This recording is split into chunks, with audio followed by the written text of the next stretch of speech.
Fish in a Tree, Chapter 7. No Grandpa's Here. I sit on my bed, holding my copy of Alice in Wonderland. The shaky writing in front of the book says, "For Allie, my wondrous girl, love Grandpa." The colors of the book are all bright, even though the book is old.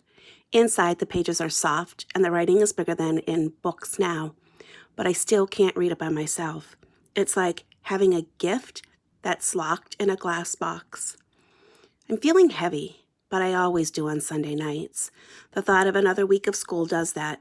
It's like knowing I have to pull a tire through a keyhole the next day.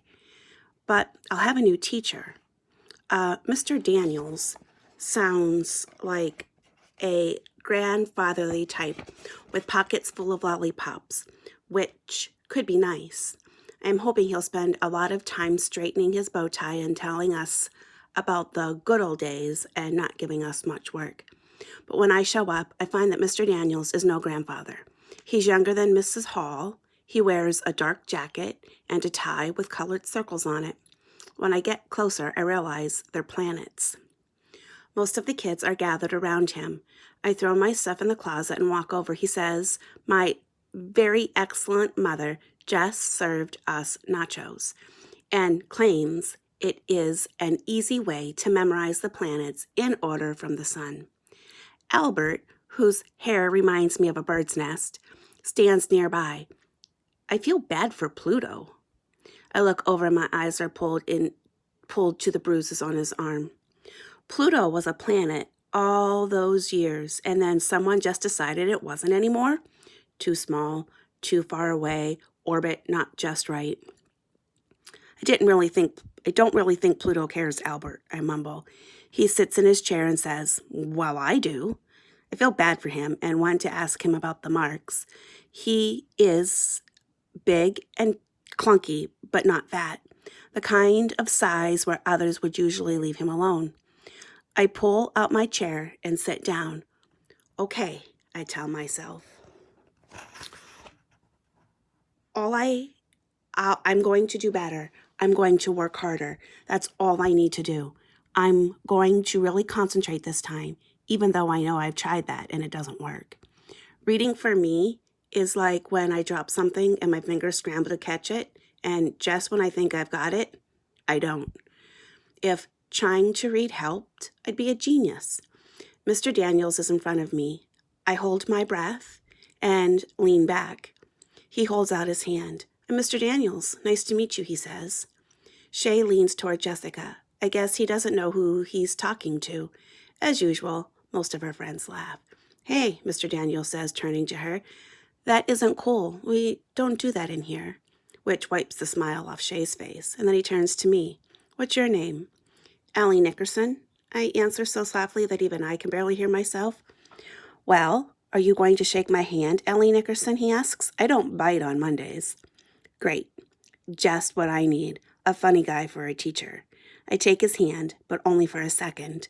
My mind is already spinning off, wondering what terrible things Mrs. Silver has told him, the plans they've made for me. I see myself wrapped in rope and lying on train tracks just like in Grandpa's old black and white silent movies.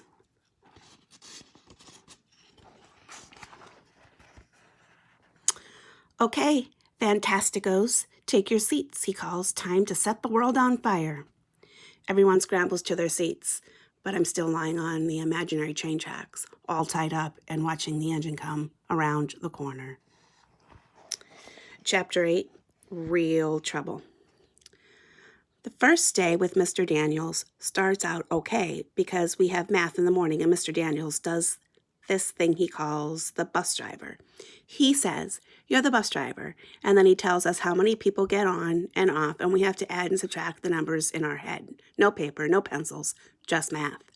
When I was younger, I loved math, everything about math. But in school, math now has letters. Like, what does X equal?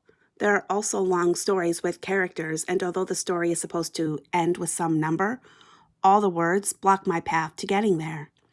But the day turns into a wooden nickel day at snack time when Mr. Daniel calls me up to his desk. He holds the assignment that I did for Mrs. Hall when we had to describe ourselves with one word. Why? Written over and over on it. My stomach flops over. So I'm wondering, what does this mean exactly? Can you tell me? He asks. I shrug. I'm wondering if you can write just one paragraph for me, something about you. I'd like to learn something about you. I stay quiet. With teachers, if you stay quiet long enough, they start doing the talking for you, filling in the answers, and then you just have to nod, so I wait. But he waits too. Finally, he says, "Come on now. Can you write that paragraph for me?" I feel heavy. "No," I say. He doesn't want to know about the real me. It'll be like people in scary movies who think that they want to know what's in the basement, but when they find out, they're always sorry. "Allie, did you say no?" he asks without being mad.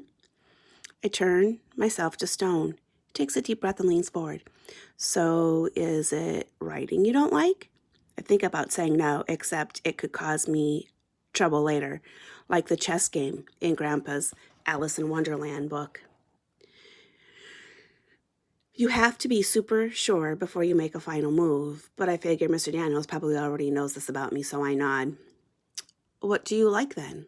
"Buffalo wings," I say. He laughs a little. "What do you like about school?" "Leaving."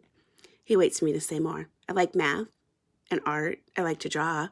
"Oh, well, that's cool. Do you draw a lot?" "Yeah." "So, do you find the writing difficult, or do you just not like it?" "It's easy, Ally. It's just boring." "Well, maybe we can do some things to make it less boring for you, to excite you about writing. It's a great way to explore, be creative, and ask questions." I point at my paper. "I asked lots of questions there." "Yes," he laughs. "I guess you did." He takes a deep breath. "Here's the thing, Allie. I'm going to be honest with you. I've talked with both Mrs. Hall and Mrs. Silver. I know that you have spent a lot of time in the office in the past. You're good at getting sent to the office, but you can be good at the wrong things." Uh-oh. I just want you to know that I'm going to really try hard not to send you to the office. If we have something to deal with, you and I will deal with it together. He winks. What happens in room 206 stays in room 206. What? So we won't involve Mrs. Silver anymore? Okay. I think she has enough to do around here. Oh no, did you just take away my get out of jail free card? Also, he says, moving his head to look me in the eye, I'm on your side, okay? I want to help you. So he wants to help me, huh? He has no idea what he's in for.